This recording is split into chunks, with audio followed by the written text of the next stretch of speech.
2003, and the fifth book finally come out.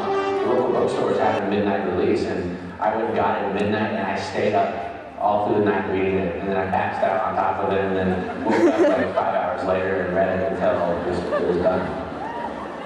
It's a huge book, it was a book of a book. And instead of it being like the Harry Potter we know, Harry became very moody, became very dark, and became very gloomy. It sort of changed the whole spirit of Harry. We knew we didn't want to do a traditional fan con inviting the actors or anything like that because we felt like they were too young and we didn't want to have something that was geared to 12 and 13-year-olds. We wanted something that was geared to college students, grad students, and grown-ups. Nimbus 2003 was Orlando, and that was July of 2003. 2005 in October was The Witching Hour. 2006 was Lumos in Las Vegas. 2007 was first Phoenix Rising in New Orleans. Yeah! Was Prophecy. 2008 was first Fortis in Dallas, Texas. And then in August was Terminus. 2009 was LeakyCon.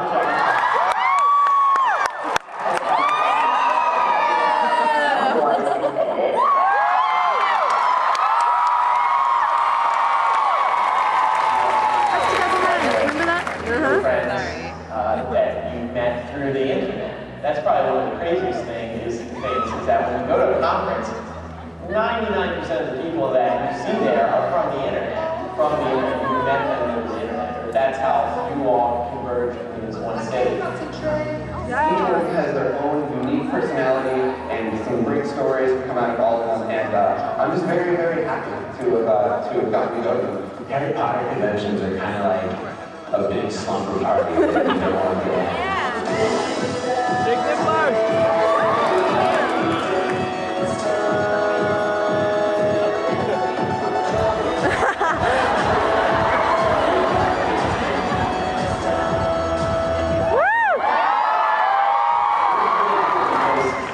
Meeting people for the first time in person is an exciting thing. And that's what makes every conference so exciting, is that you're able to meet people who you were only talking to online. I know when I was younger, when I was 15 or 16, my parents were very apprehensive about me going to Las Vegas for a Harry Potter convention with a bunch of different people I had never met before. But it turned out great, and that's when I met a lot of the people who I now consider my best friends for the first time. They're one awesome way for fans to just show up and show off all of the cool ways that they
Yeah, I know, right? Let's go, let's go, let's go.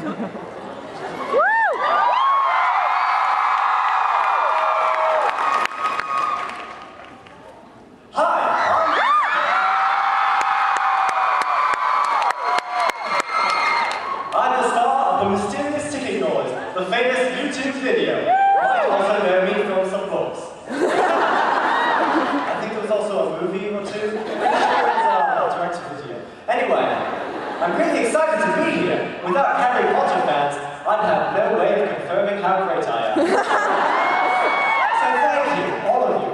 It's truly humbling to see so many of you gathered here to worship me. In order to honor the incredible impact I have had on pop culture, I've written a short play. Here to help me act it out is an up up-and-coming thespian by the name of Ronald Weasley.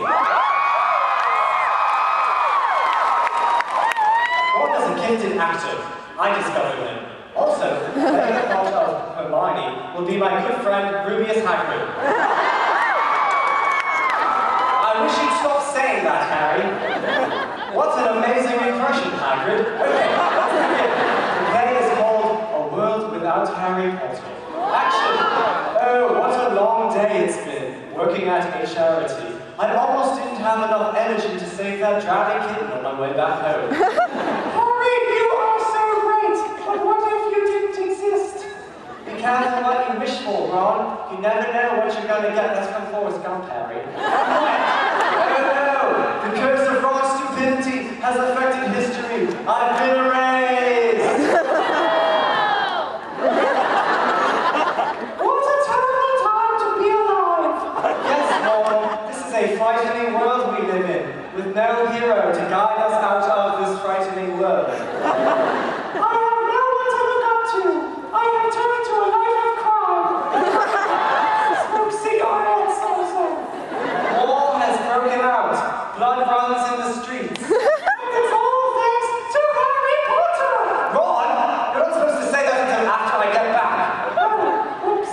I got distracted by Hagrid's pretty eyes. Harry, I don't want to be part of this play anymore. What a disaster. Oh well. Anyway, the point I was trying to make is that without me, Harry Potter, a lot of really cool things would never get to happen. There'd be no books, no movies, no Wizarding World, there'd be no LeakyCon, and there definitely wouldn't be a giant room full of the awesomest fans to ever unite under one.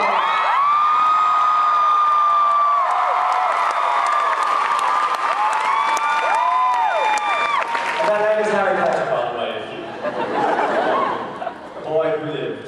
So, thanks everyone! See you soon, tomorrow. Bye!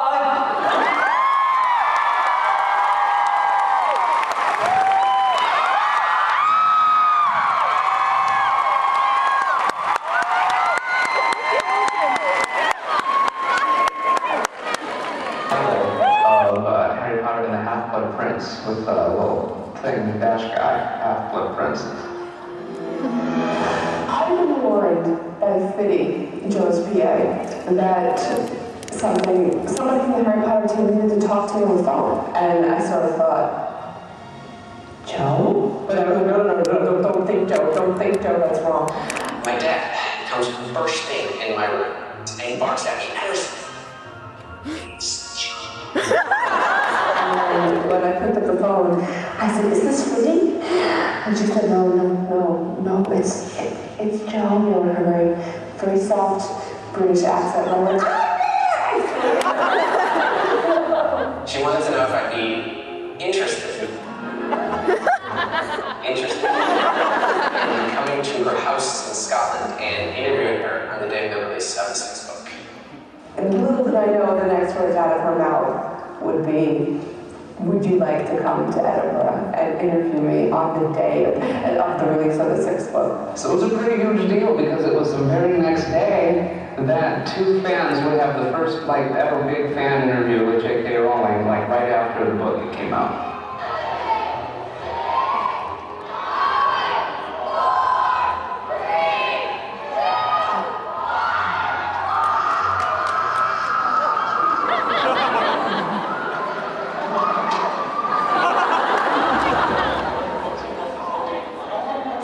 Everyone was so super excited for Half-Blood Prince that even though there were spoilers, everywhere, they worked really hard to avoid them.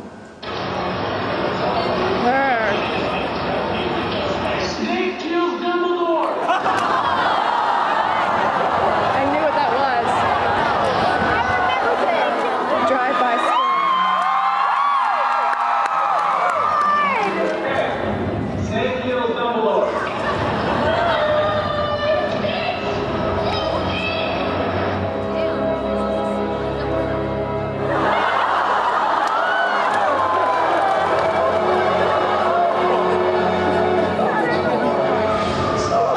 And the news was only going to get worse for a few Harry Potter fans.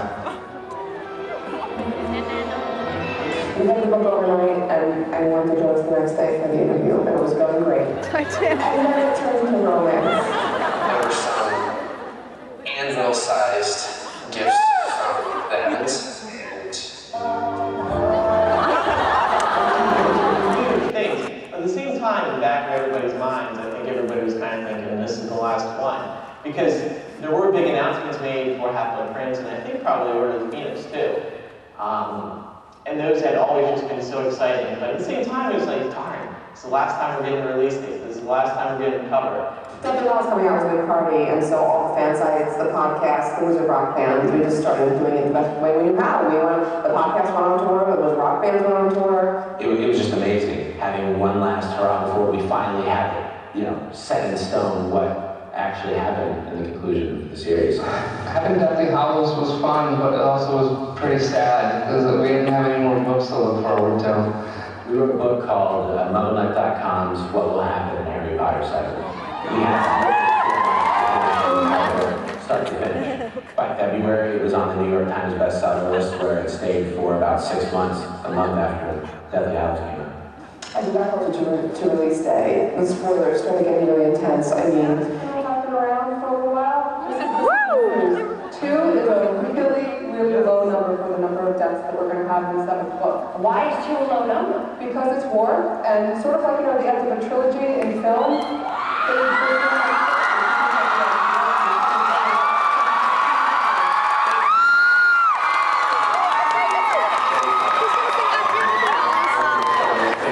Amazon getting all the books together, locked away, saved, so secretive. I remember in the lead up to the week, I was reading our MySpace comment page like this, for spoilers and deleting anything that looked like a spoiler.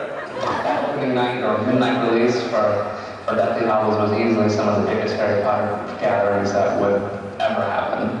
there is almost no experience that can rival the excitement that you feel when you've been spending literally every single day trolling around the internet looking for any bit of information about a book that's about to be released, and then sharing that experience with 5,000 other people who spent the last year of their life or 2 years of their lives doing the exact same thing. The energy in the air is practically buzzing with this frenetic excitement.